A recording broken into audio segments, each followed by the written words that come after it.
My life fades. The vision dims. All that remains are memories. I remember a time of chaos, ruined dreams, this wasted land. But most of all, I remember the soul of Detroit. The man we call ML. To understand who he was, you have to go back to another time, when the world was powered by Drew, and the desert sprouted great cities of pipe and steel. Gone now, swept away. For reasons long forgotten, two mighty warrior tribes went to war and touched off a blaze which engulfed them all. Without fuel, they were nothing. They built a house of straw. The thundering machine sputtered and stopped. You asked interrogative questions out of my face. It's gone. What are you doing? What are you doing? Come on. That is not paid for by them. That is paid for by the people of Detroit. You might be qualified, ML. I'm not qualified for this job. Let me tell you something. You want to go right now? Okay? You want to go right now, Albert? Hey kids, it's your old pal ML Elric, and I would like to welcome you, if you're watching us live, on the Drew and Mike Facebook page. There's one reason and one reason only why we are appearing to you on the Drew and Mike Facebook page. Why is that? If you're watching live broadcast, because Mark Zuckerberg sucks. He is evil. He is indiscriminate. He is a tyrant. And for the past year or so, he has been screwing with us where he will not let us post our web address. But now he has blocked me from doing many simple things on Facebook for reasons that are not clear. I am banned from posting on things until January 23rd. I think it's because I'm caught up in the net that he set up to try and keep America from being destroyed before the inaugural. We need to dig into this a little deeper, a little bit, because I think I might have an idea as to why. Okay. Well, anyways, Mark Zuckerberg, you are our geek of forever. And by the way, can you get a shirt with a collar and maybe get a real haircut because you're richer than Midas? So now we're judging hair? Yeah, well, not you. That's not your place. No, it's not. Yeah, you want to speak from a position of strength. I mean, go after what he's doing, but yeah, by all means, start talking about his hair and his T-shirt, his shirt. His now, clothes. if that T-shirt had a big white fist on it and said "Soul of Detroit" around it, that would be great. Or if it had a black fist on it, like it does on some of our cool hats and. Or no, is it an orange fist? What do we have on our long sleeve T-shirts? Anyways, you can buy all that. All I know is there's Mike ML on. You can buy all that stuff later. Maybe it's on our stickers. Anyways, but we want to talk a little bit today about my final story for the Free Press that was published on Sunday, a profile of Adam Fox, the alleged ringleader of the purported plot to kidnap Governor Whitmer, and how that story came to be. It's a great story. I drove out there to talk to Mr. Fox's uncle. Thank you very much for the kind feedback. It is. It's a good story. In my my fine Ford C-Max, which is lovingly serviced by Roy O'Brien Ford. Lovingly? Lovingly. They do. I've been to dealerships before. They're like, next! But not Roy O'Brien. And they put the paper down there. Roy O'Brien, they caress. I left my car alone with Roy O'Brien. I'm not a voyeur. Okay. Which is a French word for voying. Okay. But it seemed to be quite content when it was returned to my custody. Oh, nice. And this is sort of a family tradition. My mom bought a Ford Focus wagon there that is still going strong after more than 110,000 miles. She's still a satisfied customer. She's not always happy with me, but she does like that product from Roy O'Brien Ford. And she is far from alone because Roy O'Brien's been taking care of customers for 75 years from the corner of 9 Mile and Mac in St. Clair Shores. If you don't really want to go take that right track there, just go online. Go to royobrien.com and check out Fast Track, which lets you choose your vehicle and options. But that is not all. You can pick your deal. You can lease, you can finance, pay cash. That's the way I like to go. I don't have any cash right now. Get the value of your trade-in, because I'm unemployed. Apply for financing and schedule delivery of your new ride. If you go in person, Roy O'Brien Ford is doing everything responsible to make sure their staff is safe, their customers are safe, the mailman is safe. People who wander in there saying, I'd like a soft serve ice cream cone. Those people, I don't know what they're thinking. They're misguided. They obviously need help. We're going to put our arms around them. But they are also safe because they're practicing social distancing. They are wearing masks and PPE. And so you can go do some business and walk out of there knowing that it won't be the last deal you ever do. I can tell you that it's a great place to go with great deals and people who will service your car. Jesse pops up when you go online. He's ready to help you. And you'll find him at royobrien.com. That's ROYOBRIEN.com. Or you can call 888-566-5851. And when you do, please be sure to tell them that ML's mom's son sent you. Beautiful. It was actually my car, but I bought it for her. You had car trouble this morning, right? And we were talking before the show, and I said, well, what's the problem with the car? And how many miles does it have on it? It has 126,000 miles. This vehicle was not purchased from Roy O'Brien Ford, by the way. It was purchased from a used car dealer in Toledo. Well, this is the fascinating thing to me about you is why don't you just get a new one? Because they don't give them away. Because these are good vehicles. We drive them until we can't. There becomes a point where you keep fixing them, and then you realize it's there's a cost benefit analysis. Exactly. Keeping them on the road. Well, but an old car, you don't need to fully insure it. You don't need to keep collision. You don't need to keep theft. You just keep liability on it. You don't get the bells and whistles and the safety measures of a new car either, though. It's got anti-lock brakes. It's got airbags. It even has heated seats. My kids drive this car. They should have a little hardship. I don't want them to be cake eaters. Why don't you make them fix it if they need some hardship? Well, I mean, I don't want them to get a mechanical degree. Have they ever taken the car in to get fixed? Have they ever dealt with that? Oh yeah, they take it all the time. Yeah. Oh, that's a good lesson. Yeah. Can they change the oil? Do they pay for it? They do pay for it. Okay. Really? Yeah, they do pay for it. That's good. Father of the year. They work and they make money and they pull their own weight. They have not changed the oil. They might be able to change the oil in this car because it's a 2007. But any car after 2007, you have to have the right set of tools. That's true. Yeah. And you have to have like skinny little. You think that was a conspiracy, by the way? What's his name? Is this a Sean? Are you working Inspector on a Sean Gadget Arms? Is this a Sean Windsor conspiracy? They do it so you have to take it in? No, did they change the design and did they collude with the folks that changed the oil, the dealerships, the the garages? What a grand conspiracy! I've never thought about it until just this second because I think it's about creating crumple zones and reducing weight and space. And so much in a car now is electronic. Yeah. It's not mechanical anymore. It's ones and zeros as opposed to rods and pulleys. So the stuff that goes wrong, you can plug your phone now into your car and find out what's wrong, but I'll be damned if you can fix it. Well, I mean, yeah, a lot of stuff was always, you had to be really mechanically inclined to fix a lot. But I used to change my oil, despite what maybe some of our listeners might think about, a lot of people that see the world like me. They think you're using the same oil. That's what they think. Yeah, and filter and tires. And I used to date a woman who thought that you needed to put a quart of oil in your car every month. Really? Which must have been great for all those seals when it's pumping all that oil through there. Just keep adding it. Wait, did she just keep adding it and adding it? Yes, every month she put a quart of oil in there. But do you remember when you used to go into a gas station and you'd see right next to the windshield wiper fluid a display with all sorts of oil? Yep. And you had to actually learn the viscosity of oil. Was this in the 40s? 30s? How old are you? More is like even probably as far back in the 90s. Right? Really? I don't remember that at all. That's when they would have a cigarette as they're filling your tank with ethyl. No, I can change an alternator. I can change a starter. I can change a distributor. I can change a blower motor. I could do probably drums. I don't know if I could do pads. I haven't done pads before. I can, what else have I done? There's been a few things. I've changed a fuel pump before. That sucked. And what else? I've done a few other things like that. Where did you learn to do this? By busting a knuckle.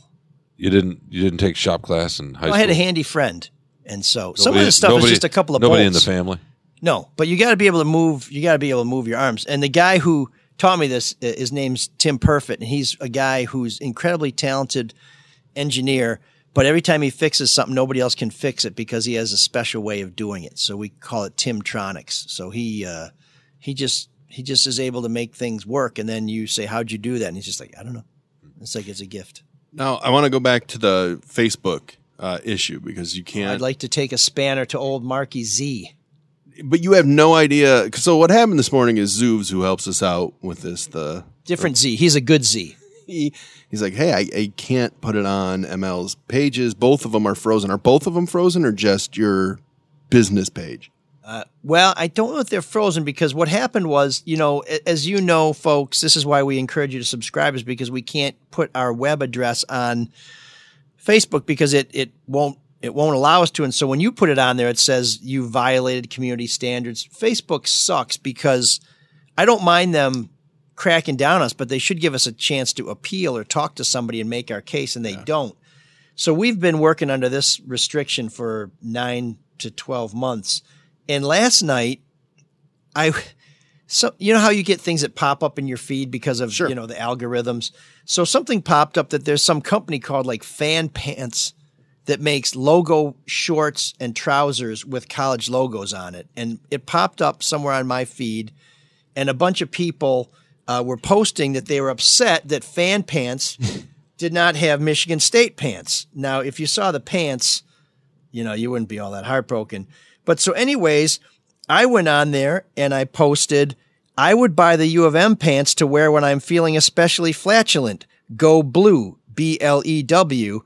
And I immediately. Hilarious. It was pretty good stuff, actually. Yeah, that's funny. Maybe they didn't like the competition. Oh, that's really funny. Yeah. Or maybe it's just there's a nerd cabal out there that's trying to shut down all the groovy cats. Anyways, I got this post that said, your account is restricted right now. You're temporarily restricted from doing things like posting or commenting on groups, pages, or events until January 23rd at 6:27 a.m. I don't know is that the rapture? Is this a heads up that it's all over? So you got reported because of really bad comments you made.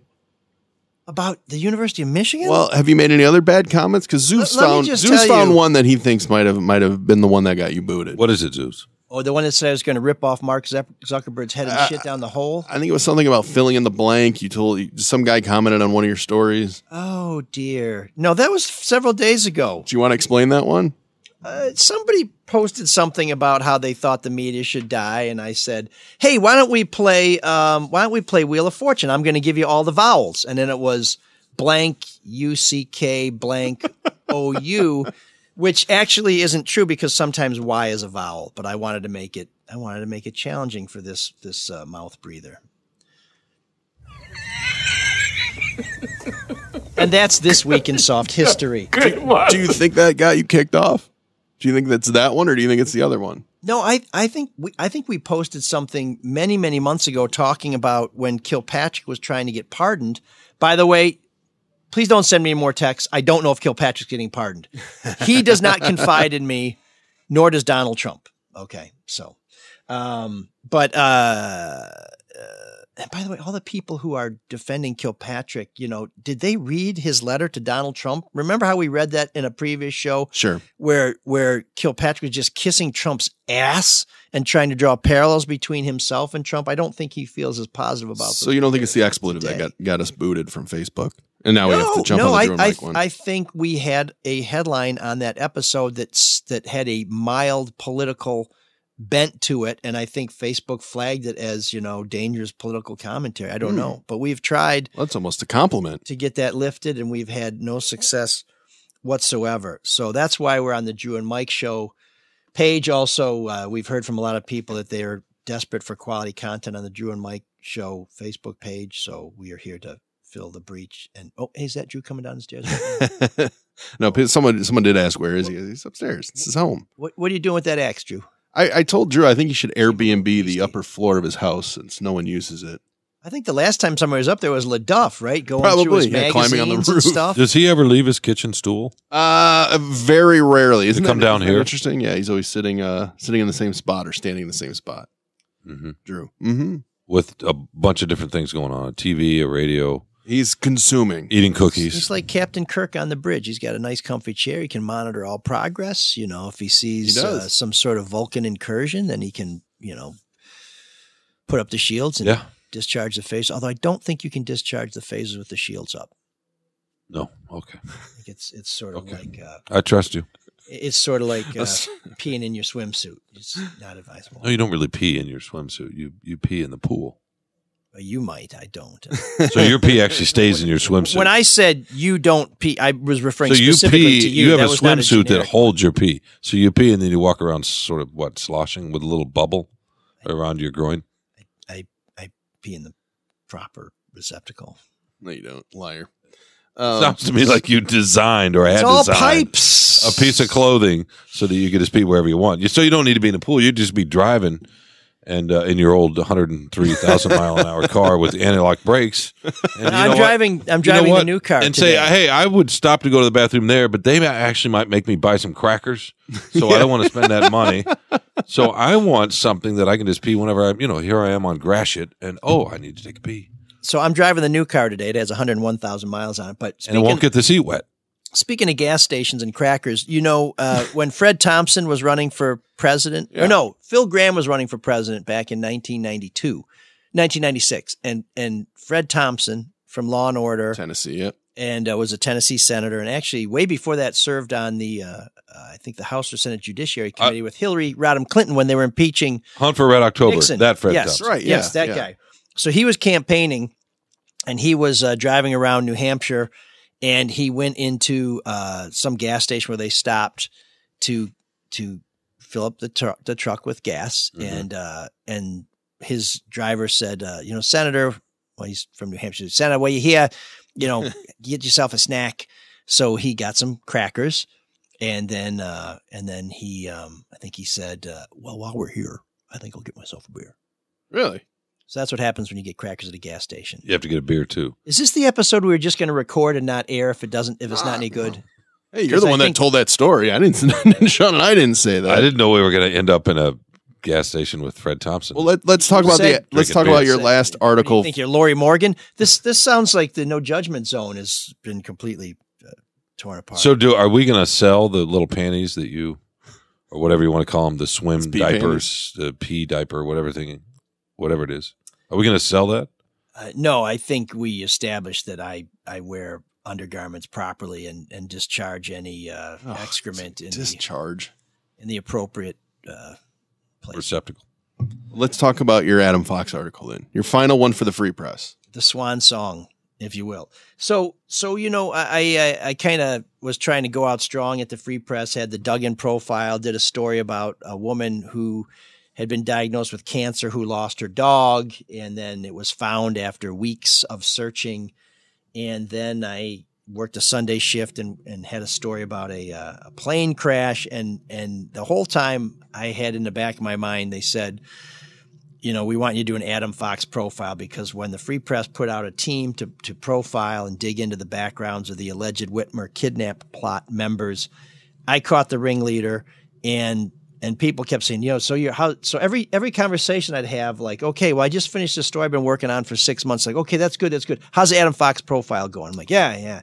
And like, okay, so your last day is such and such, and you got to do this and that. Yeah. And say, okay, yeah. I'm going to be working right up to this. How's the Adam Fox profile? Why were they so insistent on it? Because they want it, because he's an interesting dude. They wanted to know more about him. And I'd already dug up some stuff about him that got me thrown off his grandpa's porch. But it was always like the last thing on my list. It's like, okay, I'm going to climb the Matterhorn, then I'll get to the Adam Fox profile. I'm going to write more Kilpatrick. I'm going to cure this disease and write the Adam Fox profile. I'm going to wait for Sean to make sense, and then I'm going to write the Adam Fox profile. I'm going to get my expenses done, which happens to be a Herculean task, and then I'm going to write the Adam Fox profile. So I'm almost out of time, and I really don't have time to fart around. I really need to pull together whatever threads I've been able to accumulate on Adam Fox, whatever string.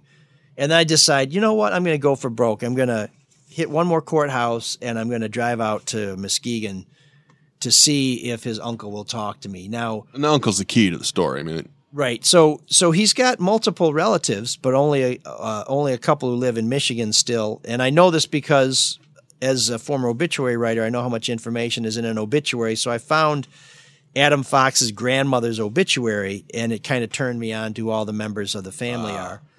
And so I think a lot of people would just call the uncle up and say, "Hey, bro, will you talk to me about your nephew?" and get hung up. But not on. Mike. No, not Mike. Isn't that easier though to show up on their porch? Are they more likely to talk to you? Every reporter in the world is lazy, but Mike is not. That's his point. I think that's the point he's making. Sean, I don't know if I know you don't have a subscription, but I didn't see this profile in anybody else's newspaper, so I can only assume that is true.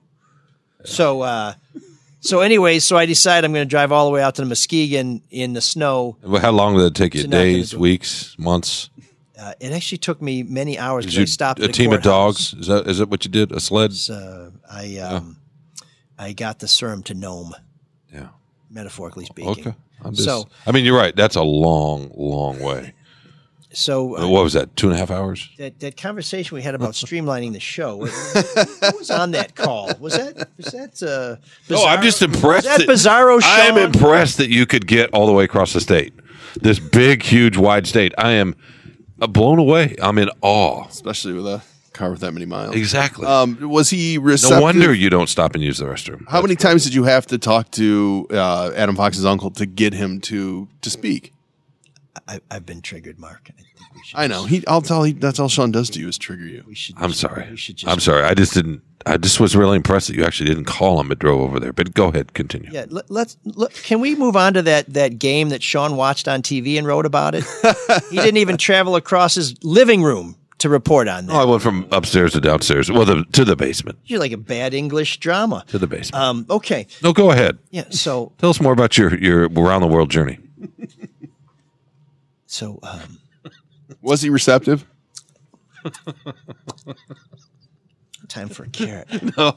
Oh no. Oh, come on. I need to keep my strength Keep up. your train of thought. Keep your train of thought. So, you can do it.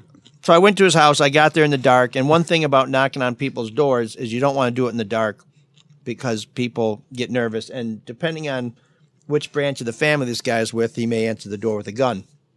But he was very pleasant. He was the uncle who had, I guess, a different worldview from the rest of his family. And he told me he would think about talking to me. And he thought about it, and I explained to him what we do with these things. We want to get every perspective on this guy's life. We've found quite a few things about him from the public record that are not particularly flattering.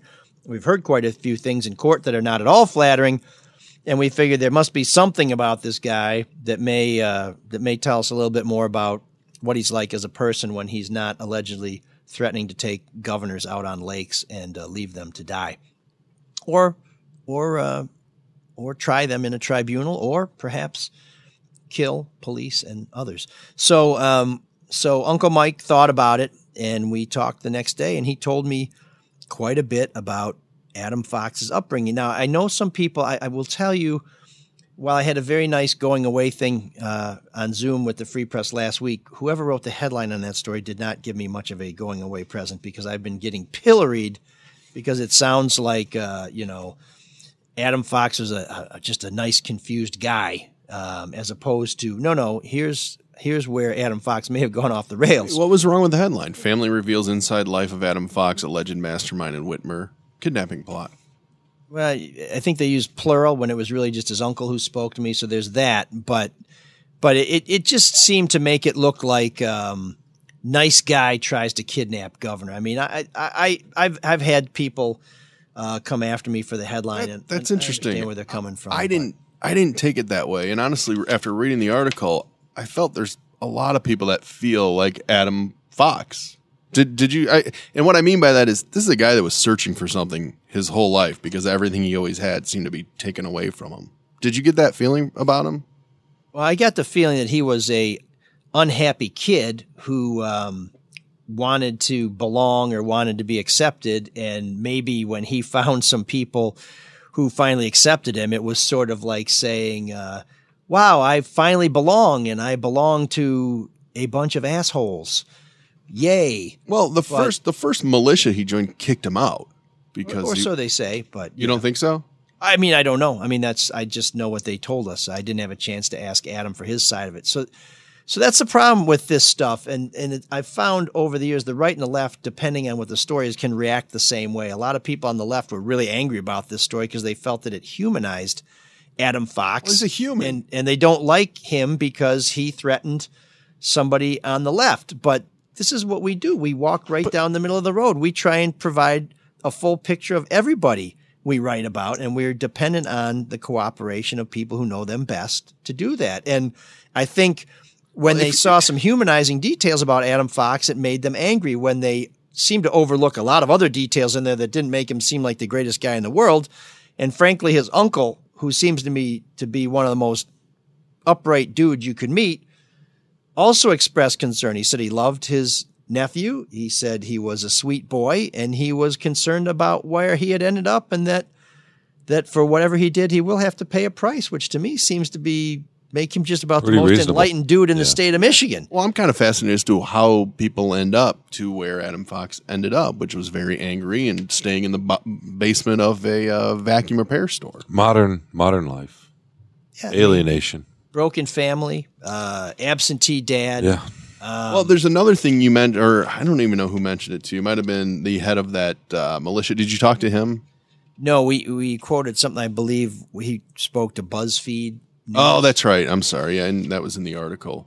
But he mentioned steroids too, which I had never heard that anywhere, and that's really interesting. That is interesting. Can I just make a quick point? Sure, I don't please. Mike, I don't think it's right or left necessarily. Oftentimes I would do, back in my profile writing days, sometimes I'd have to write about somebody that done something really bad, a murderer, say, for example. Like the Lions. Yeah, right. And this was true when I was a younger reporter in Alabama in my early days at the Free Press. If I wrote something that humanized anybody, then they'd done something wrong or illegal, I would always hear from the victim's family or from those folks, and it was never political. It never broke down between right or left. Did you ever travel a great distance to try and get that information? Or if I did, I didn't brag about it. But I guess maybe that's it's just the a key. recitation of facts. Maybe, or arrogance, but that's okay. I think patting yourself on the back a little bit too much. Look, man, I'm in a shirt that has your name on it. What else do you want from me? Look, my nipple right here is covered up in your name. What else do you want from me, Daddy? Well, Come on. I'm thinking there's someplace else on your body I'd like to see that fist. On it or in it? Perhaps in the jaw area. Well, your fist is small. But so it anyway, should no, be get fine. back to that fascinating story about some stuff you wrote in Alabama. What was No, it? I'm just trying to make the point. You're trying to say it's Saban's political. dog. I don't think it's political as much as it's just human nature. If you've been wronged, or you love or care somebody, or you care about something that somebody who's gone through some pain, and then you write a story about the person that caused that pain, and you humanize them at all, you're going to get a reaction. I don't think that's political. That's all I'm trying to say. Well, it's kind of the ACLU model, right, where they defend the rights of the Nazis to march and the right of Black Lives Matter people to march. They just recognize that everybody has a right, and whether they think the people who are marching are honorable or not, they defend the right to march. And I think that's what this story does. It tries to provide some more detail on the life of a guy who you're wondering, how the hell did he get this crazy? And I just think it's human nature for people to be angry when someone they don't like is humanized. That's right. Exactly. So we agree? That's what I'm saying. Yeah, we do. Can we just cut the Completely. last 5 minutes of crap that we just went through, because that was horrible? You're in Alabama, though, I guess, right? Now, you mentioned in the article, With too, the national championship. his No, you're in Gene Stallings, Alabama. When you were down there, Alabama They stunk. did win. No, that was before. No, he was before my time. Let's not get. Come on, I don't want to pull an Elric Why can't you here. bring a championship to Michigan? I've been Leave here all a your long time. magic down there? It's not my magic. I don't have any magic. Mark's the one that has the magic. You think you have magic, I have but no I idea. realize I have none. Okay, what are we All right, talking about? one last Come on, Mark. question from your Get Adam, us back on track, Mark. from your Adam Fox article. How much conversation did you have with the ex-wife who wouldn't participate in the article? She just corresponded with me and declined to participate. I guess that's what I'll say. Are you falling asleep? No, I think I'm he's trying to be parsing his thoughtful. words. I'm trying to protect my. That's not your role. I'm trying to protect my conversations with someone that are confidential at their request. I just will tell you that so little was exchanged. I hesitate to call it a conversation, but I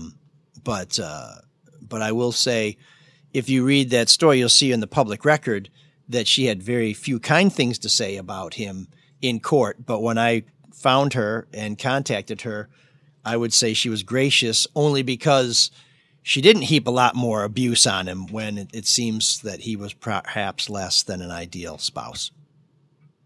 Okay. And you found the text messages too, though. Text messages and I just have a way of coming together. Really? It's like a homing It's thing. a quasi Kwame reference. Yeah. Where's the bell? I didn't have it loaded, but I don't know. I thought it was a good article. It was interesting. I did too. It was like well done. I like the fact that he was humanized because I feel like a lot of people feel the way he feels about certain things, but there's just a little more to him that made him take, allegedly the extra step to want to kidnap the governor. Yeah, well, he was frustrated by the lockdown, as I think we all are. In fact, when we sat down here, I got a text from somebody saying, "Are we back on the ice?" I'm like, "Well, maybe in February. I don't know what to tell you, man." But I think that's an interesting question for him, though. How did the lockdown affect him?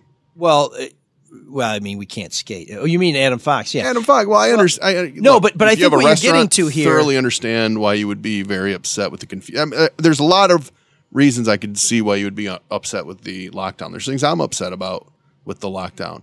However, for Adam Fox and what he was up to and doing, it's like I wondered how that really affected him. Yeah, no, unless he's co-opting. I think you're getting people's to anger. a fundamental truth here, which is there are a lot of people who have the same feelings, but if you are perhaps a broken or damaged person, you take those feelings to an extreme. And I think when you look at a lot of the people who were involved in that debacle in the Capitol and have been involved in some of these other insurrectionist things, you find people who are upset, but they tend to have a river of unhappiness running through their life that somehow they draw upon. They take their internal anger and disappointment and they direct it at something else. It's not that I had a rough life. It's that the governor sucks. It's not that I want to get my pool cleaning business back up and running. It's that someone tried to steal the election. And so what they're looking for is some outlet, some focal point to direct that anger. And why can't they ever just say, I'm so angry, I'm going to cut all the lawns in this abandoned neighborhood? I mean, when I used to get pissed off at the Free Press or my bosses, I would go out and sign people up for the union because we were an open shop. And I figured the best way for me to take this negativity and this energy is to go do something positive that would also stick it up the boss's ass if necessary. That's what you do, right? What's that? You get angry at the Freep and you run for city council. By the way, can I ask you that's right. Can I ask you a question, a writing question?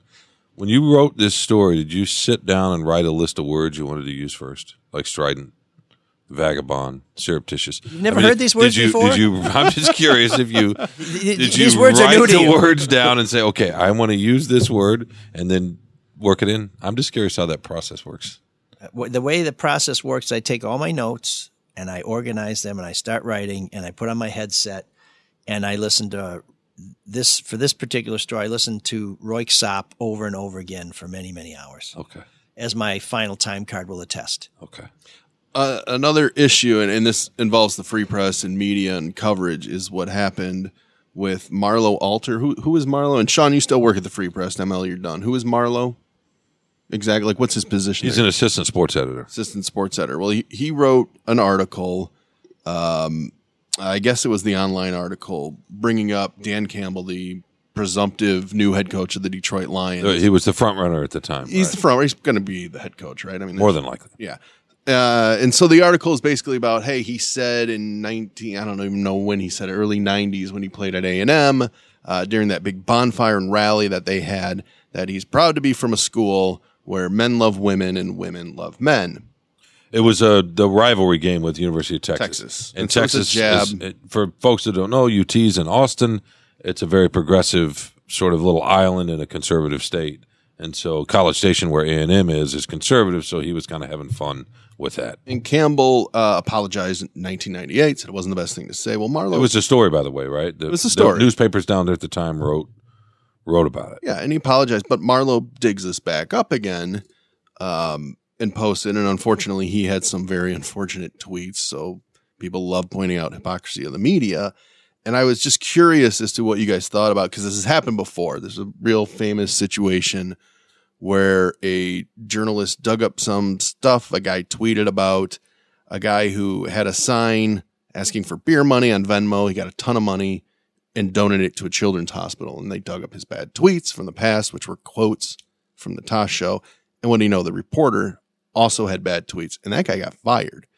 And I guess my question is, how newsworthy in your guys' mind is it to dig up old tweets from when a person was a teenage kid? Or old, in Dan Campbell's case. A college student. He was a college student, but a comment. Yeah, I'm curious, Mike. What do you think? Just to be clear, I don't think Marlowe was trolling through his social media. I think this was something that was published at the time. You're right.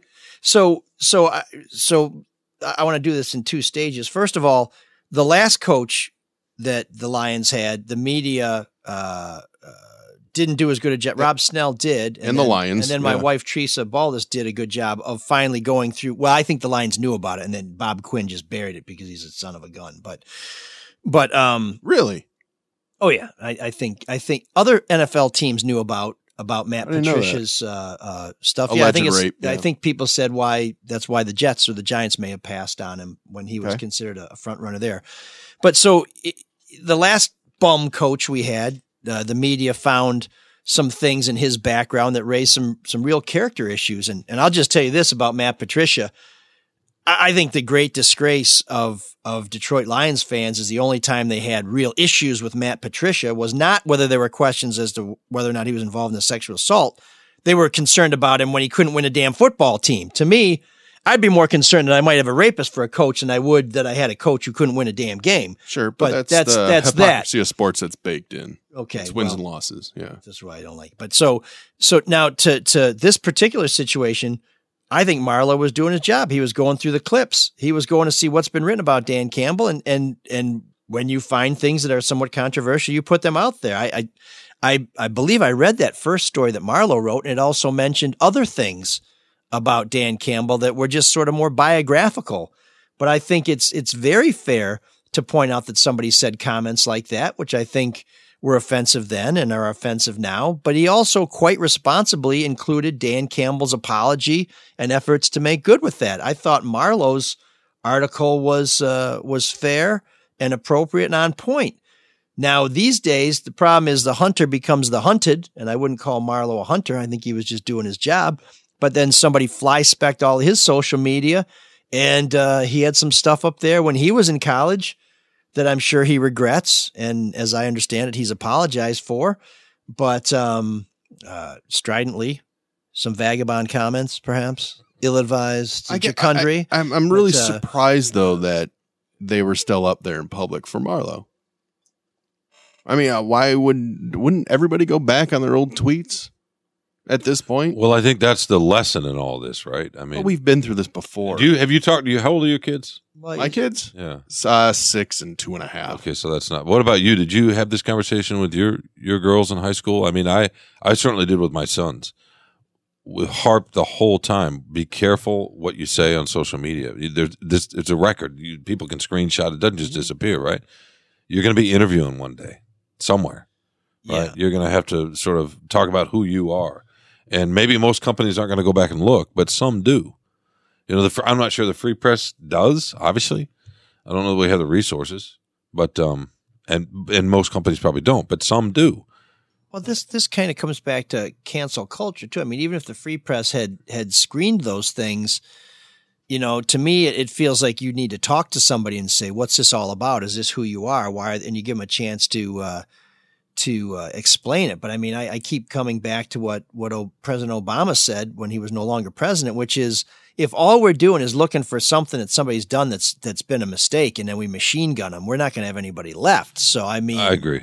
I mean, Dan Campbell, you know, the other thing is, so I know I've heard Drew talk about this a lot, and I know Drew holds the media in slightly different regard than I do, but I think there's a difference between someone who's a public figure having some problems and a little old reporter who, you know, is kind of invisible. I mean, my desk is next to Marlowe's. I think I met him once before we shut down And Yes, we all got sent home. I mean, he's not a reporter, right? He's an editor. I got who to tell occasionally you, does. I read his bylines in the Free Press, but I don't know the man well enough to say exactly what his role is. But Marlo Alter is not expected to be a pillar of the community. He's not expected to be an example to men and boys and women and girls and to but set society a tone. thinks that, though, right, Mike? I mean, you may say that, but I think society, a lot of folks have a different idea about that. I don't think society looks to reporters. That's as why there's examples. so much glee, though, when we do. I think they just hate us. When this happens in our business, there's so much glee. Yeah. Because of the hypocrisy, because they do look to us, because they do think we present ourselves that way. Yeah. And Marlo's tweets were done when he was in college. That's how long ago? And I don't want him to get fired or anything. It's just, I mean, think so. How are you not aware of this when you're been a reporter? I think so, but the larger issue, but get back to your point, Mike, with Obama and what he said. I mean, can we agree a little bit that we have to let people breathe and make mistakes and give them room to find their way through that? I mean, I guess it depends on the mistake, right? If we're talking about something really, really awful like murder, then they're constantly. I mean, right? Are Exactly. people calling for Marlo's job? I don't know. No, because Marlo's story didn't call for Dan Campbell's job. Sure, but he just said this is an incident that happened, and it's part of his journey. But too often we do see that when there's past People do lose their jobs, and it did happen to the reporter from Iowa. Yes, he did lose his job, which is unfortunate. And I didn't want that guy to lose his job either. But why was it necessary for him to point out a guy who's raising money for a charity, his old tweets? When teenagers say some stupid stuff. Yeah, and what's the? I mean, if he were 30 when he was saying it, right? Yeah. If Dan Campbell had said what different. I tell you what, if Dan Campbell said this when he was a tight end at Texas A&M, he's probably 20, 21, 22 maybe. If he were 30 and an assistant coach somewhere and had said that and that came out, I think that would probably cost him his job right now. What do you always learn about free speech? Time, place, and manner, right? I mean, it all that matters, which is the problem with Twitter. Absolutely. There's no context. There really is no time, place, or manner with Twitter and those comments. But I don't know. I thought maybe the story was, you guys feel differently. Maybe you shouldn't have done the story, but it is what it is now. And but what was wrong with Marlo's story? He merely mentioned an incident that happened with this guy in college, and he mentioned that the guy apologized for it, and he moved on. I mean, isn't that okay? Maybe it's the headline because the story makes another Free Press headline. Okay, no, I don't actually. No, I'm with you, brother. Mark, Let's I get don't him. disagree with you on that point. I mean, you could make an argument, and I don't want to get too far into. It wasn't an an overall biography on him. The headline, right? If it were, and I was talking to a friend of mine. Graham Couch. I don't know if you guys know who he is. A columnist up the line. He actually told me he doesn't like you that much. I didn't. I wasn't talking to him. I was talking to a mutual friend. So now you're just name dropping Graham Couch? Well, no, because Graham made the point, and I agree with this. He's a man of I honor. was told Graham made the point, and I want to give him credit. Right? Come on, I'm not like you. Sorry. In any case, just get to the point. Yeah, I'm trying to. I don't even know what the point is anymore. No, Graham made the point that if that had been buried in a profile, a longer story, so then it's not the headline. It's the headline. Then you're like, okay, here's a part of his life where he put his foot in his mouth a little bit and he apologized and learned and whatever. The context is different, the headline's different, and I don't disagree with you at all, Mark. Thank you, Sean. Golly, well, I'm an accountability reporter, and I do believe that what we do is subject to public scrutiny and opprobrium if appropriate.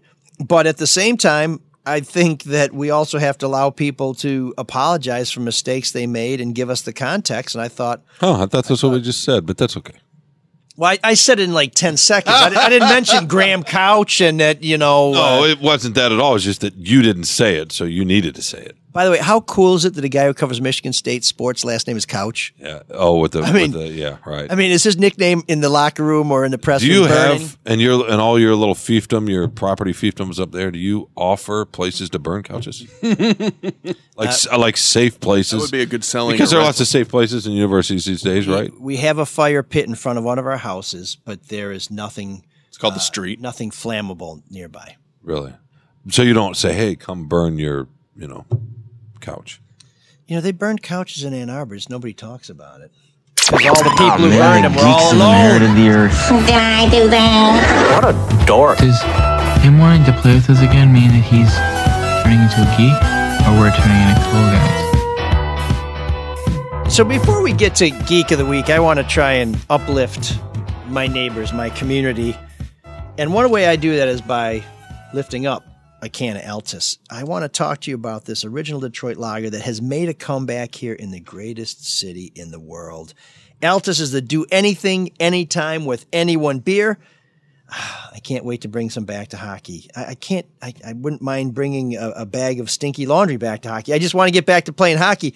But there's nothing better than hanging out with some friends with some nice cold Altus nearby. Fun fact. Yes.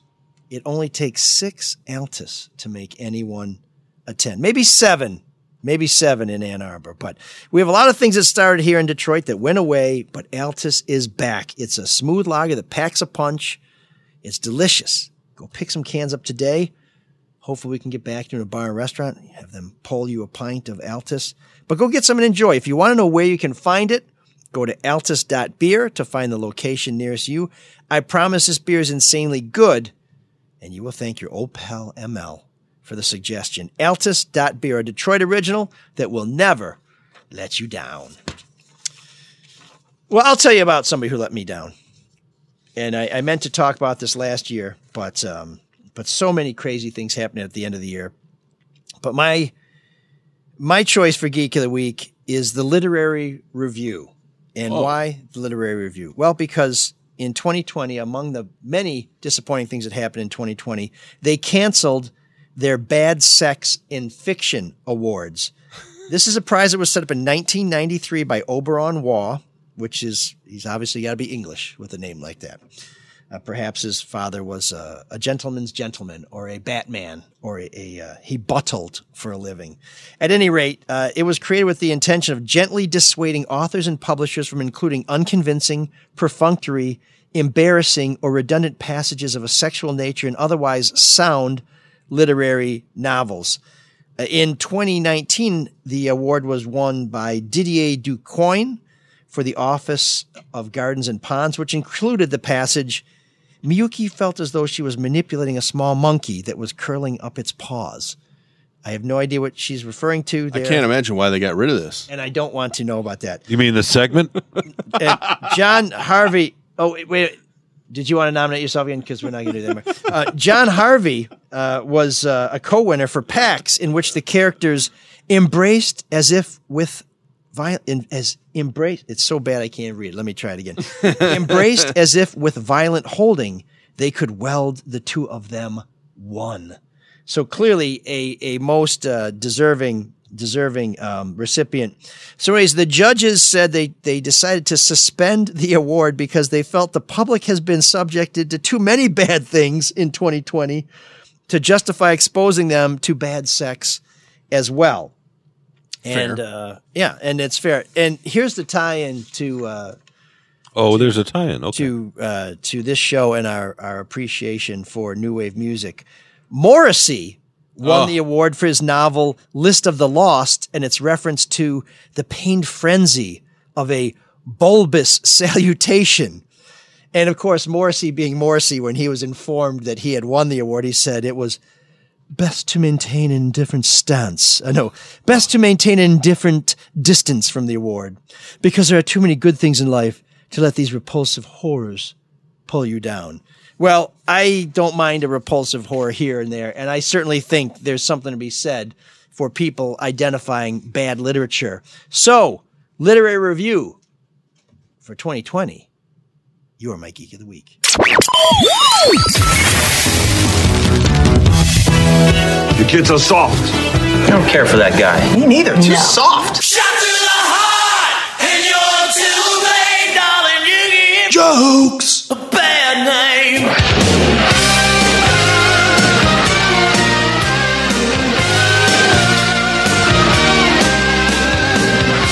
Matt, do you like your new intro? I love it. Well, before we get to you, I do have to tell you about Hall Financial, huge supporter of all the shows on the Red Shovel Network, and of course this one, ML Sola Detroit. They give refinancing a good name. They very much, right. Rates are currently in the twos, so you got to call today. Find out how much refinancing could save you every month. Just click on the link. Rates in the twos and Halls too. Get the credit. Okay, we'll work on that one. Yeah, no, stick with Triumph. There's a link on our website to get you started, or call 248. That's how I got unemployed the last time. What, by talking over Triumph. a sponsor's phone number? No. David Hall's the best. The call out, by talking over the call out of what people should do. The call to action. Please continue. 248-308-5000. That's 248-308-5000. Make sure you tell them ML sent you. NMLS number 1467435. Once again, that link's right on the website. With all that money you save, even to another good sponsor, and that's Luke Nowacki. Oh, Luke. At Pinnacle Wealth, whose read I can't find right now. You know, Luke is the guy that you want because people freak out. Like everybody wants to get in the market now because it's going up so fast, and then it starts to go down, and they all bail out. Luke is the steady hand who says, hey, take it easy, little fella. See, who needs a little fella? Yeah. He'll give you advice. He'll give you a strategy, whatever you need. Luke Nowacki at Pinnacle Wealth, 248-663-4748. And here's the disclaimer. Securities and investment advisory services offered through Royal Alliance Associates Inc. Member FINRAS.DC. Royal Alliance Associates Inc. is separately owned, and other entities and/or marketing names, products, or services referenced here are independent of Royal Alliance Associates Inc. He'll make it all about you, sweetheart. Oh, balls! He will. Why don't you should just handle that? No. So, Luke Nowacki, built on a relationship of trust, and I have heard Drew, who has all the money, rave about Luke's financial stewardship of his vast fortune.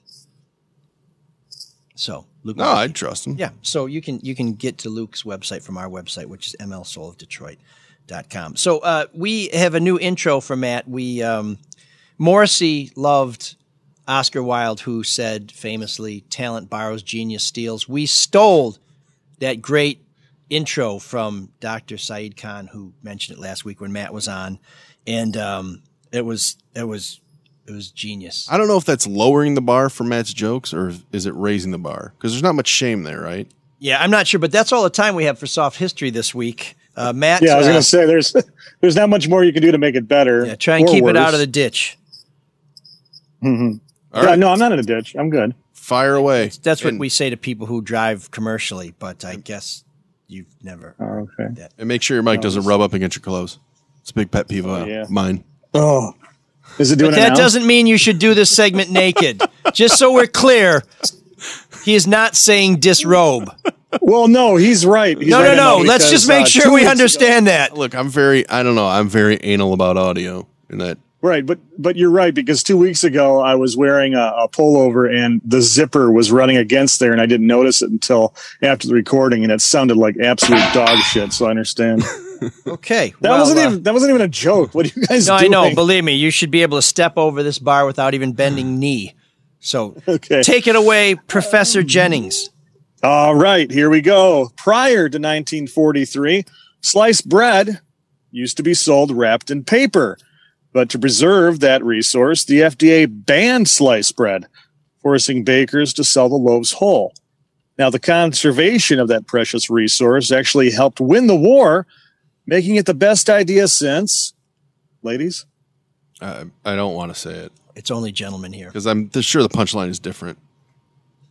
Well, why don't you take a guess? Sliced bread. No, the atom bomb, silly. Jeez. Because they needed paper for the war effort. That's right. That's why they saved the paper. And nylon. Sean's not amused. Sean needs a diaper because he always has to use the bathroom during my segment. They call Sean Ron Mexico. I don't have to. Okay. Well, fair enough. At least you're being honest. In 1990, Washington, D.C. Mayor Marion Barry was filmed by the FBI smoking crack. That's right. The bitch set him up. That was his big quote. Did I ruin your punchline? Oh, my God. I hate it when I use this damn Zoom. What did you say, Mark? I just wondered if I ruined your punchline, because that was the famous quote, right? Marion Barry said the bitch set him up, like it was her fault. Yep. Yeah, he did say that. He was pretty upset. Probably it was high, too, so you can't really blame him. Of course he was. That's why he was there. He But anyway, he gives municipal politics a bad name. And by the way, sometimes I do have to. But go ahead. No, you don't. Okay, Marion Barry was filmed by the FBI smoking crack in a hotel room during a sting operation. Marion was immediately arrested and charged, and later, prosecution cut him a deal to only serve 6 months in prison, which was unfortunate for Barry because he thought the deal was going to be cut with caffeine and baking soda.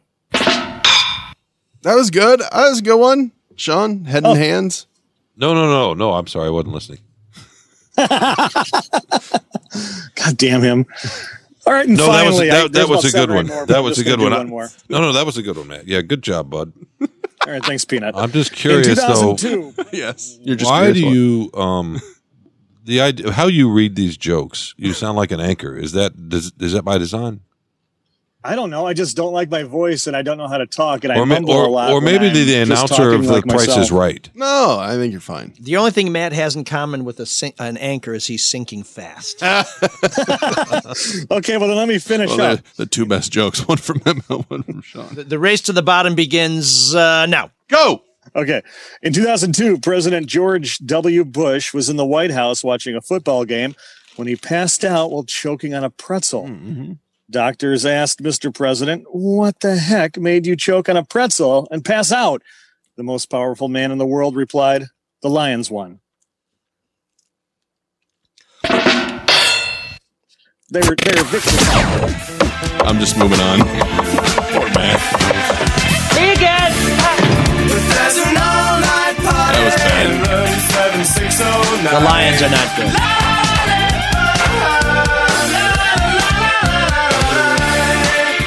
You can dance together all night if you've got the time.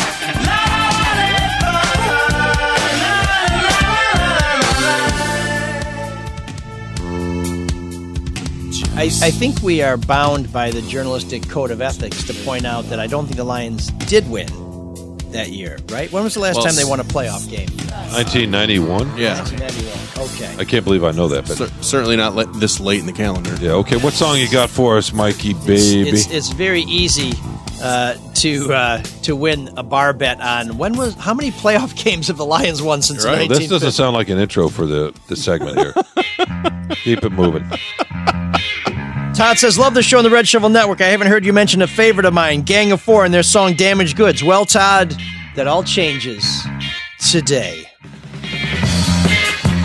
Still got 10 seconds to walk it up. A great band that blended punk rock, funk, and politics to create a unique sound. Loved your reference to Haircut 100 a couple weeks ago. I was fortunate to see their only Detroit show. Oh, you stepped on it.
chance will do you good.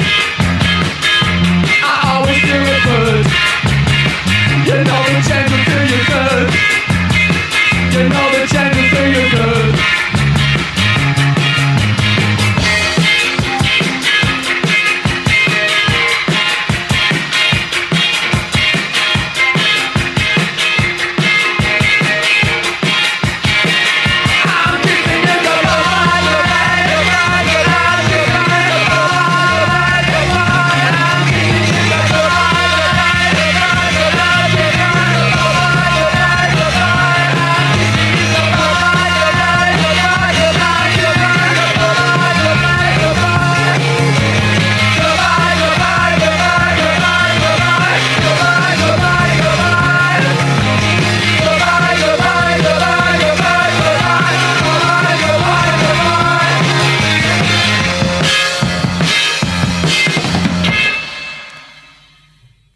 So here's something you're not going to hear me say very often.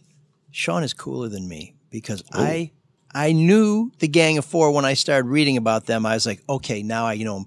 But when I sat down today and said, Sean, we're doing Gang of Four, it's like, didn't they do that one thing? And then they had sort of a disco era, and I really liked the way they had that jangly guitar. And it's like, yeah. I don't remember saying all that, but that song right there was tight and I know, energetic. because that was kind of interesting. Tight and energetic. Yeah, no. Like you used to be. Gang of Four... Still tight with a buck. Gang of Four was a very cool sort of post-punk band who was very political. They had some very interesting sound. They had some funk. They had one of my favorite things. They had a female bassist for quite a while, a woman named Sarah Lee, who was discovered by Robert Fripp of King Crimson, who I believe Drew and Mike were talking about the other day. And they did a lot of very sort of avant-garde stuff. Like as I was talking over the beginning of their song, they had a song where in one channel they played the melody, and in the other channel, one of the guys in the band was reading some of the technical specs from the recording studio. So, I mean, they did some really out there stuff, but they also evolved. And as Sean and I were talking about a moment ago, they had more of a disco-y sort of poppy era because they changed lead singers throughout their history, and they still are kind of going, but without their first lead singer John King, who was a really distinctive type of dude. Todd suggested them, saying that he loved their album Entertainment, which has one of the greatest album covers you will ever see. And having said that, I've misplaced it. Oh, I got it. It's over here. Oh, you have it. Okay, yeah, let me stay for a second. We'll put an image of it up on our website, but it's got a triptych on it, and the first one is a shot of an Indian, a Native American, and it looks like Daniel Boone shaking hands. It says, "The Indian smiles. He thinks the cowboy is his friend." Then it gets to be a tighter shot, and it says, "The cowboy smiles. He is glad the Indian is fooled." And then there's a real tight shot that says, "Now he can exploit him." So, I mean, these guys in the 70s were very, very political, very thoughtful. Now, I guarantee, even if you know nothing about new wave music, if you are a fan of pop culture, you have heard their song. And do you guys know where you've heard their song? Which one? This one? No. You've heard a song by Desire is a song by Gang of Four. You've heard this before. Really? God, I have no idea. It was a song that was playing on the Walkman while Johnny was in the bathroom rolling a joint in The Karate Kid. Oh, really? Ralph Macchio was listening to this before he got sprayed with the water hose. The other song that you probably know is I Love a Man in Uniform, which was more of a poppy song. It got more radio airplay, and it has one of the great lines in music. "To have ambitions was my ambition," which I just think it's just really cool. Some of the folks that John King, the original lead singer, went to school with include a guy named Paul Greengrass, who you may have been hearing about because Paul Greengrass is the director of News of the World, the new Tom Hanks. Oh, yeah. He made United 92. Mm-hmm. He made a couple of the Bourne movies. Yeah, I mean, and he's a former journalist who has an eclectic portfolio in terms of his films because he's done action movies, he's done documentaries, he's done really thoughtful things, and now he's doing, about as mainstream of features you can possibly have, a bestseller starring Tom Hanks. But these guys, the more I started to read about them, and I really appreciate Todd suggesting this, and we want your suggestions for features on Room 7609, send those to mlsoulofdetroit@gmail.com, because the more I started to read about Gang of Four, the more I just liked them. I mean, some of their music is not so accessible because it is very edgy, but it's one of these bands, like a lot of these great bands, where the family tree is awesome. Sarah Lee, we talked about her. She's the bass player. She later played with David Bowie. She played with the B-52s, the Thompson Twins. John King, as we said, went to college with Paul Greengrass. And this is one of the things I didn't really understand about them, how well regarded they are. Their debut album was ranked as the 5th greatest punk album of all time and the 483rd best album in Rolling Stone's 500 greatest albums of all time. I have a question. Which is pretty damn good. And I was wondering, why didn't I know more about these guys? Yeah. With you not at the Free Press anymore, are you going to keep using all this extra free time to write novella-length intros to this segment? I'm just curious. If you review the tape, you'll notice that Mark said my intro was short and encouraged me to continue. I'm sorry. I meant whatever this is. I misspoke. It's not an intro. Whatever this is. This is called an education. You're going to get kicked out of Room 7609. I love the song. I like the if music. you don't start behaving. I'm sorry. See, this is what happens to guys who are educated in Alabama. Once the national championship's over, they don't want to learn anymore. They just want to get in the draft. a lot of getting ready for the combine, folks. At my age, half of 90, I just don't know a lot of these bands. I don't know. But you do know them in a way because they all go as the off and Bible do says, other you will know things. them by their fruit. REM cites, Michael Stipe cites Gang of Four as one of his chief influences. Flea of the Red Hot Chili Peppers says they're the single most important influence on the Chili Peppers' early music. He and Andy Gill produced that first, I think it was their first album, the Chili Peppers' first album. Big album. And he is the guitar player who just died in February of 2020. But Kurt Cobain said Nirvana started as a Gang of Four and Scratch Acid ripoff. Scratch Acid. You see them in Austin. I've never heard of them. See, Sean's cool. Where did this come from? His other thing is he likes scratch and sniff. I feel like that's the most underrated aspect of Sean Windsor is your pop culture knowledge is huge. That's not really. Yeah, it is. My breasts are huge, but my pop collar, my chins are, Give yourself some credit, especially enormous. with movies, film, and TV. I mean, Mike used to see me 10, 15 years ago and say... While I'm crisscrossing the state in the pursuit of justice, Sean's watching HBO Max. A couple Live thoughts. action Mulan. A couple thoughts here. Sorry, I just care about the truth. Yeah, a couple thoughts. He used to say gobble gobble to me because of my neck when he'd see me 15 years ago. And I love how when I just make a little comment at the beginning of the show, then it leaks. It keeps leaking out sideways from him. That means it worked. I know. But here's my other question: has he mentioned Kilpatrick Moore or Morrissey Moore? I used to think it was Kilpatrick. There's a great Twitter poll. Both currently Can celibate. we make a Twitter poll on that? Note to self: never praise Sean again. I didn't think you were praising me, but thank you. Altus, Very it takes fond of you. 12 to make Sean a 10. I'm very fond of you. 12 cases. That's 144 beer, folks. Okay. By the way, are we since wrapping up here? No, since I was the guest on today's show, kind of, can we What do do you the mean? Altus sounder? Do we have a new Oh, Altus this is sounder? just your way of getting more beer? Well, there's nothing wrong with that. Just be careful when you There's no shame in getting more beer. drive halfway around the world to your home. By the way, this week we're going to put a Twitter poll up, so watch for it on @Elric on Twitter, and if Facebook gets off my back, ML no periods Elric on Facebook. We want to get your thoughts on whether you'd rather hear more of us yammering or whether you would like more guests, because there's some internal debates in our high-level management meetings on whether or not the problem with this show is us or them. That's me. We're going to let you weigh in on it. All guests appearing on ML Soul of Detroit receive a 12-pack of Altus Lager. Oh, he loves beer. No Brett Kavanaugh? No, I haven't gotten to it yet. I had enough other things to do. Okay, maybe the problem's Mark then. These high-level Clearly. management meetings, they're not as effective as I'd hoped. And I still owe a 12-pack of beer to Santa Claus, but I'll tell you, I'm going to bring it to him because he lives in my district.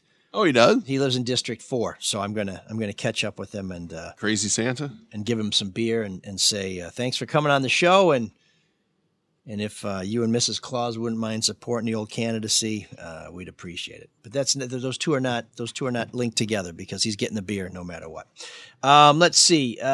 We have lots of ways for you to support the show besides respond to our Twitter poll. No donations over the past week.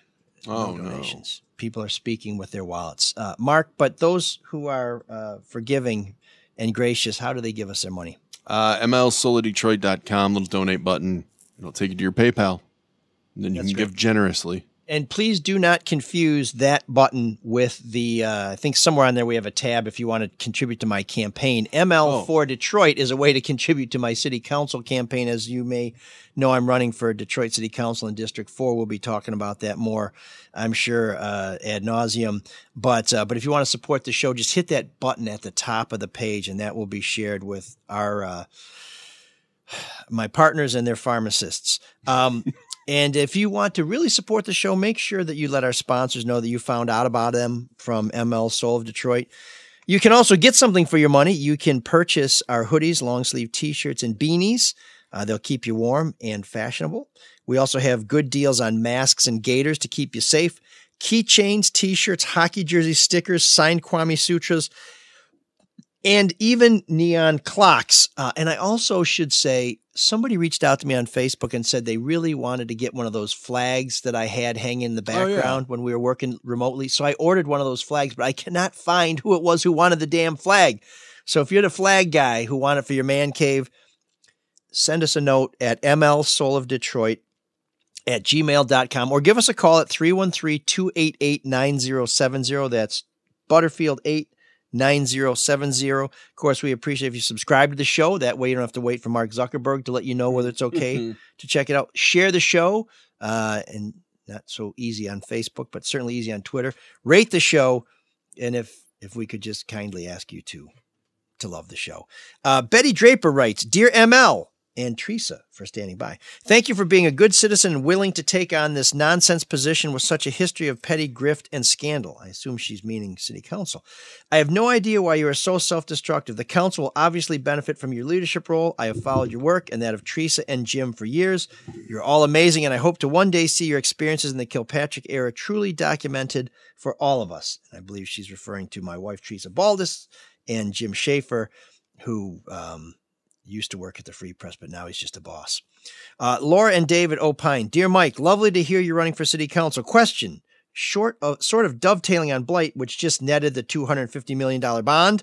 What is with all the litter, garbage, and trash everywhere in Detroit, and how come no city leaders aggressively address this?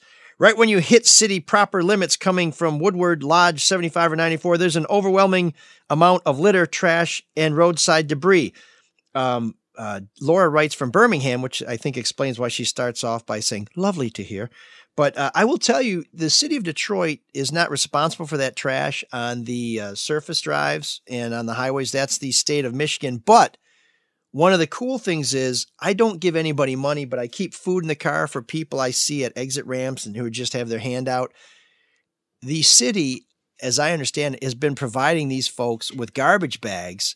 And certainly at Cadju and Harper, those corners are pretty clean. And the reason why is because at the same time the panhandlers are working those corners for tips and for food and whatever, they are picking up the garbage and they're putting it in these bags, which are then collected by the city of Detroit. You'll also see that down by Connor and Chalmers and Harper. And it's kind of cool. Even if you're downtown in Corktown, you will notice that these on-ramps and off ramps, there's not a lot of litter floating right around where the panhandlers are working because they have basically worked out what appears to be a sweat equity agreement with the city of Detroit, where if they keep their corner clean, nobody's going to hassle them.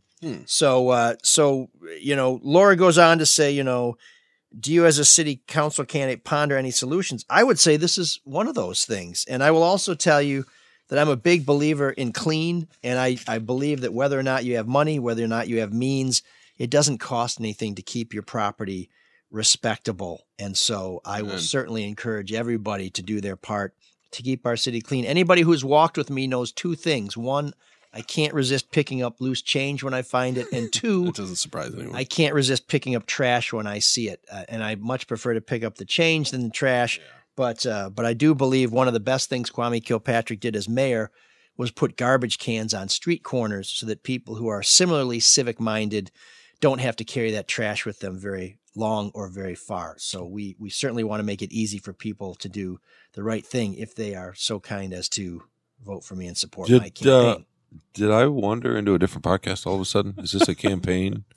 You've been wandering for a while, my son, but I'm glad that you're. I mean, that's nice. That's nice stuff that you were talking about. I just was curious. I thought our show was over. Your show, whatever, our show. You know, you started a campaign rally, and I somehow missed the transition. I'm sorry. This is a good place to stop. Campaign rally. You know why this is a good place to stop? Yeah, why? And this shows Sean's incredible timing, because the next piece of correspondence we have is Dave from DeWitt says of our resident twit, "Gentlemen, I'm going to have to request even more bad guy Sean. It was great hearing him go off in response to the bullshit at the Capitol, refreshing and completely welcomed." So yeah, I guess we probably should have stopped a minute ago. However, his bad guy turn on the stabilizers hurt my feelings to the point that I've added Viking horns and face paint to my weekly organic food order from Amazon. Love the podcast. Cheers, fellas. Thank you, brother. And if I may tax your patience for just a moment longer, Sean. JD invades. Please tell Sean to retract his apologies for blowing up about the Capitol terrorist attack. I'm mad as hell like him, and he has no reason to feel bad for being pissed. Love the show, and thanks. Yeah, we could have done without that twaddle. Well, that did amaze me, your apology after going off. It was the language, maybe, or I don't know. I don't like to lose my temper, not temper, but you fascinate me in that regard. You know, you're allowed to be mad. Yeah, I try not to be. You're allowed to hate. I don't like to hate. You don't hate anything, really. You get mad. Did you ever get you get mad at your kids? Don't you instantly regret it? Oh, so now I guess we have time. Okay. You know? Go ahead. Sorry. We're actually talking about something interesting. Please continue. Yes, no, of course. Please continue, Hamlet. I'm sorry. Forgive me for not having fucking pom-poms and balloons. And didn't you just say you don't like to swear? Can we roll that back? Did anybody catch that? It's true. Is it just me? I don't. More media hypocrisy. Yeah. Okay. What's on your Twitter feed there, Bucko? Next week I'll come festooned, a word you would love, with pins and baubles and little flags that all say, Elric for council. And I'll do all that. That seems a little grandiose for me, but you know what I mean? I mean, it's not enough that I'm wearing your shirt. And so far, early returns, you mentioned Kilpatrick more than Morrissey, 85-15, according to Twitter. Swallow your food. Come on. Oh dear. Think of a retort. No. I just don't want you to choke while you're trying to be funny. I was just waiting for the defibrillator to kick in for Sean. Okay. Any voicemails? Took a little bit too long. No. Okay. Sean, I hesitate to ask, but what are you working on? Where are you headed? I'm trying to get this show to end. My work here is trying to get crisscrossing the state in the search of exclusive interviews that help bring more understanding to matters of public import. No, okay, but if I did, we're good there. That's good. If I did, I would make sure to brag about it. or perhaps how much work I put into it. I think it's. I wouldn't say, "Here, just read the story. This is interesting." I would make the story of Adam Fox all about me, like you did. That's what I would do. I think it would be very difficult for you to pick up one of your stories and say, "Hey, read this. This is interesting." There may be a truth in advertising issue there that may preclude. Okay, that. You win. So. No. I will say one of the reasons why see, it's better when you don't come back at me. Just concede. Move on. One of the reasons I am a Free Press subscriber, and I encourage everyone to subscribe to the Free Press, so it's that getting hot in here. People don't have to leave because of any reasons, is because it is festooned with Sean's lovely prose. 2 festoons in the last 5 minutes. And he's a poltroon, so there you go. But okay, it's time to get the hell out of here.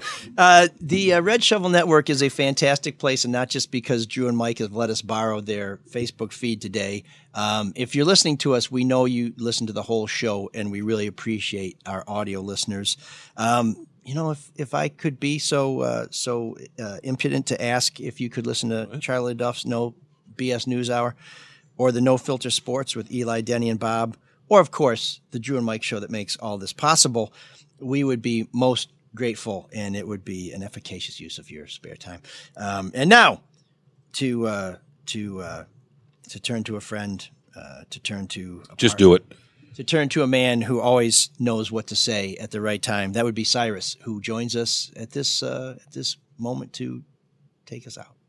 Is that it? I think that's it. Can you dig that? Can you dig it? Can you dig it? With his love of fart jokes, ordinary men were battered and smashed. Men like ML, the warrior. ML. In his love of Canadian metal, he lost everything.